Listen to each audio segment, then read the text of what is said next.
yeah, the morning's off to a good start really. Getting a bit of momentum behind me. One thing I have noticed is that the little midgies, the little flies, are absolutely eating me alive. Now my insect repellent doesn't seem to be working that well, so I guess I'm just going to have to put up with it, but it does make for a very uncomfortable night's sleep. So I'll have to see how that goes. I mean, it's not the end of the world, but I'd just rather not get eaten alive, if that makes sense. So yeah, we'll see how things go. So you're probably wondering why I'm wearing the same clothes as yesterday when it rained yesterday. And that's because I'm doing a little trick called wet and dry drills. And what this means is when you get wet, you put the same clothes on the next day. Now you're thinking, what's the point in that? You just get wet. Well, you will already, so it's like that much difference. And secondly, if you have a day like today where it's, it's not wet, there's a slight breeze, the sun's just on the verge of coming out, then it dries off your clothes which are wet. So that's the logic behind that really. That's your wet and dry drills. And the trousers dry already. So, if it works, I'm just going to press on. By the end of the day they'll be all nice.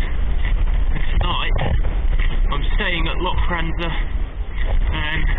golf course campsite.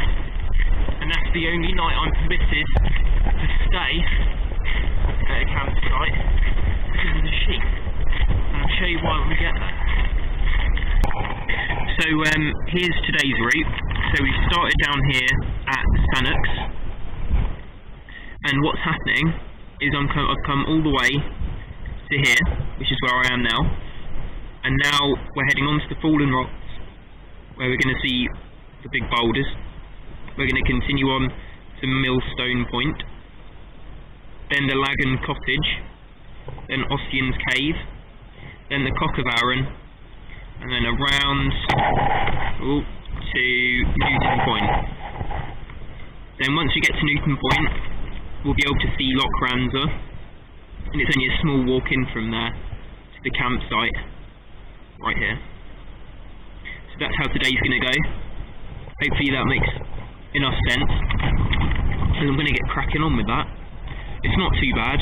It should take about 3 hours and 15 minutes, but that's not including any breaks I want to take, or if I want to stop for lunch. I'll probably stop for lunch at Laggen cottage. So yeah, that's it really.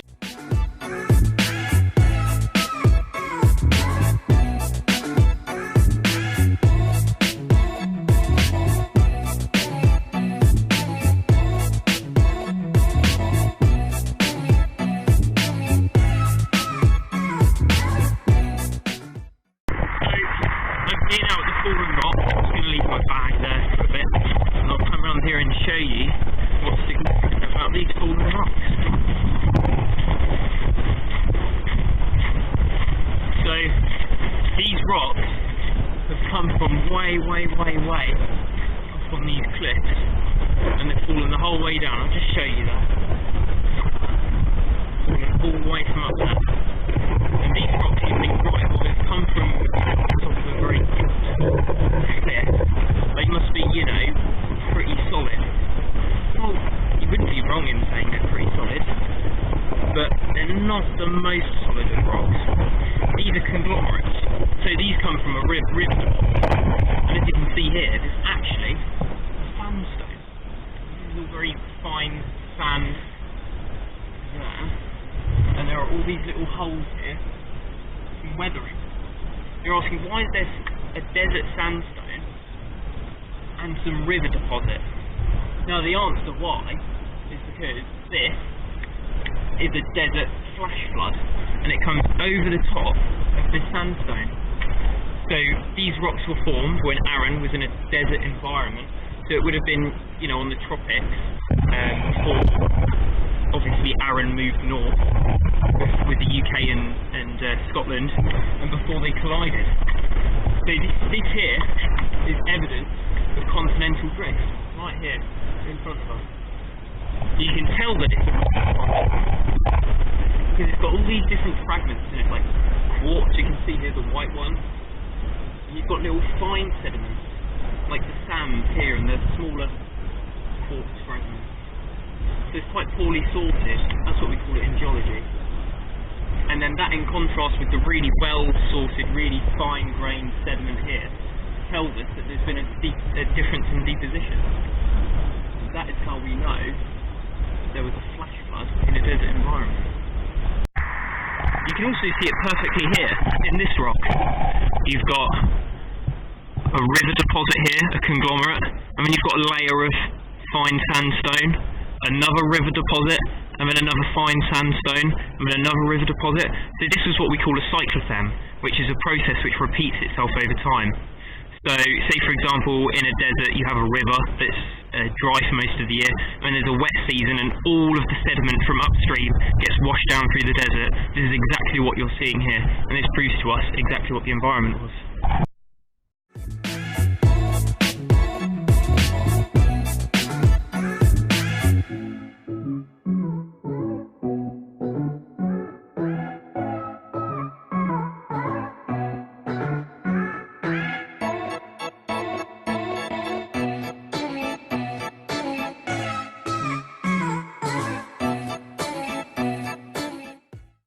So I'm here now at Ossian's Cave, which you can see behind me, and the way in which they formed is the bed of what looks like greywacke, from what I can see here, being the rock, have folded over years, and this is due to pressure coming from either side as the Iapetus Ocean closed. And this is what happened when England and Scotland collided to form one great British Isle. Now, as you can see, the caves aren't, they're quite high up, they're not anywhere near the water. Why would that be, do you ask? Well, what's happened is, the water, as rainfall, has fallen down the side of this cliff here, this hill face, and it's gone into the weaknesses between each rock. Now, these weaknesses you can see as straight lines, and they're called bedding planes. Now, what happens is the water seeps through these bedding planes, and it opens up a gap, and then the water freezes overnight, and then it gets heated up at day and freezes at night, and it opens up the gap, and as more and more water comes in over the years, the gap gets bigger and bigger, and it causes these caves. And that's why they're so uniform along the cliff here.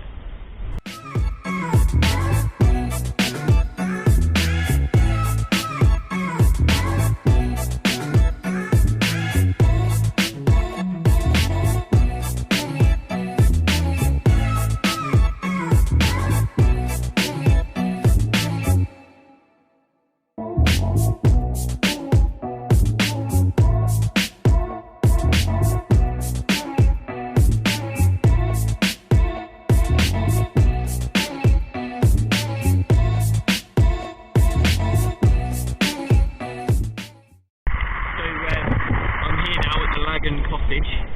I've just had some lunch. I just heated up some rice for lunch, that was quite nice.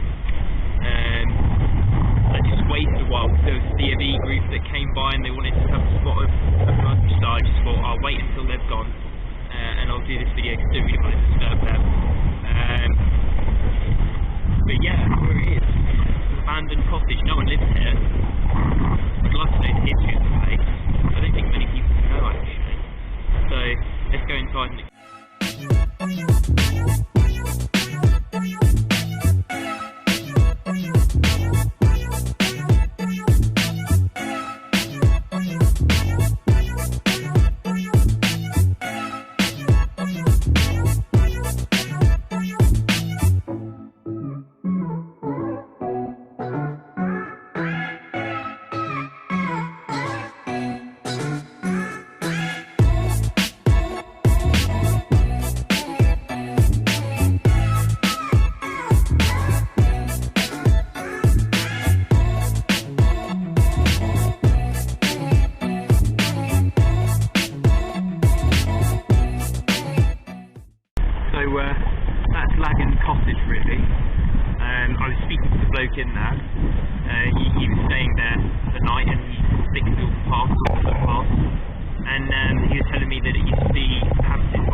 horizontally, and then over time they've tilted.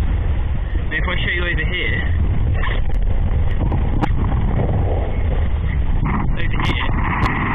we have the same thing going on, but with a sandstone. It looks very familiar, because like how I told you earlier, evidence of Aaron being in a desert environment.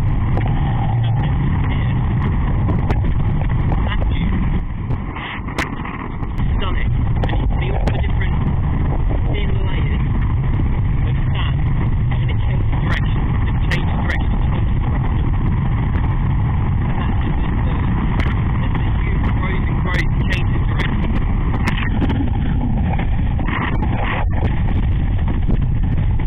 And then over here, I'll show you. Whoa. It just sort of stops, really. Doesn't really go anywhere. But you find that it actually does, and it continues over there. Now what's happened here is the fault has occurred, and it's raised that side, or lowered this side. You can't really tell just by looking at it without identifying a marker bed, which would tell you, exactly whether it's raised or lowered. We haven't really got that here. So you can see perfectly these geological features. I didn't notice this at first, but if you look on the side here, it looks almost black, like it's been scorched. At first I thought, well, it's covered in algae from the sea, so it could just be algae. But I've looked down here, and I've seen that a dike has appeared cutting along where the fault is. So what's happened is the fault has caused a weakness, and the dike has emerged from underneath and cut through the rock. Now a dike is an igneous intrusion, so what that means is that the hot, and I think it's basalt here, cuts through the ground, pushing up to a place of low pressure, and it's made its way through this weakness. So this here was once magma, it's solidified.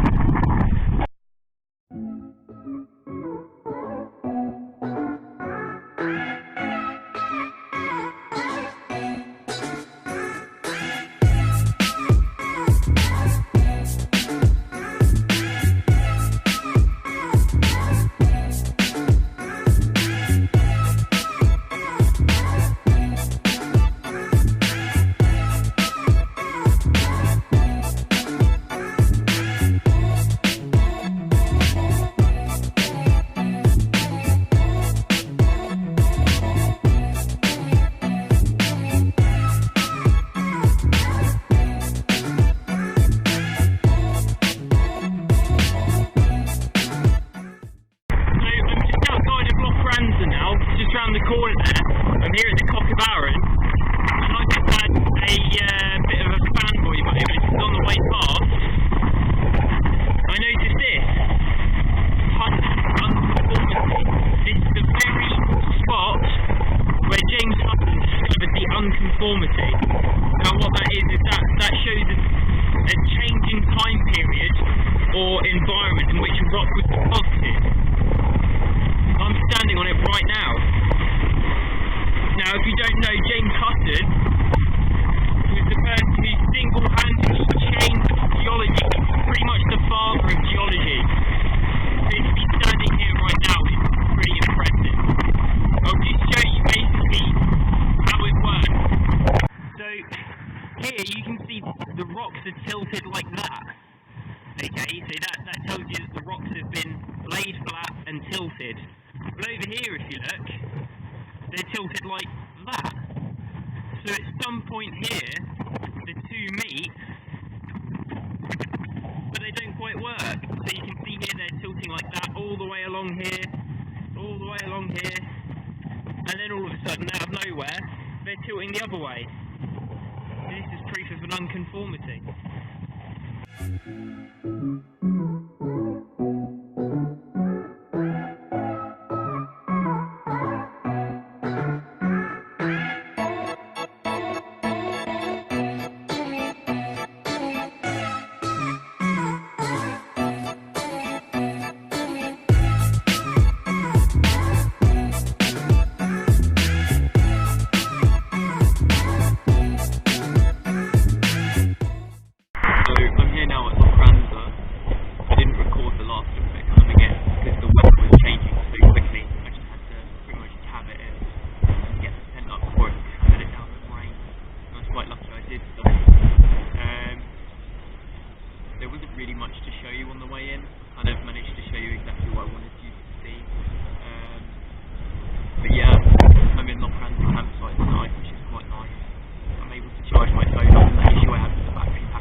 But yeah, just gonna try and make the best of what I have really at the moment.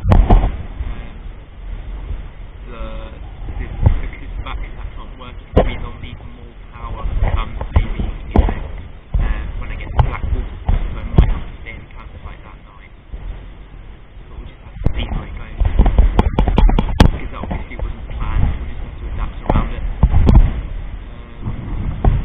So yeah, I was deciding whether to go to this distillery or the one in Laggen. I think I'll go to the one in Laggen rather than this one. Just because it's pack, it gives me a chance to break. So yeah, that's it from me. I'm going to go sort some stuff out, you know, get charged with my stuff. And then I guess I'll see you at dinner. So I've had my dinner and I've tried to resolve the charging issue. I've decided I'm definitely going to stick with trying to sort out someone charging it at Blackwaterfoot. It's a bit later, I've eaten my dinner, I'm about ready to head into bed really. All I've got to do is refill my water bottles and I'll be done for today. Today's been a bit of an odd one. If you liked the challenge so far, then donate, share, follow with all your friends, subscribe to the Age Concern YouTube, and I'll see you in the next day's walk.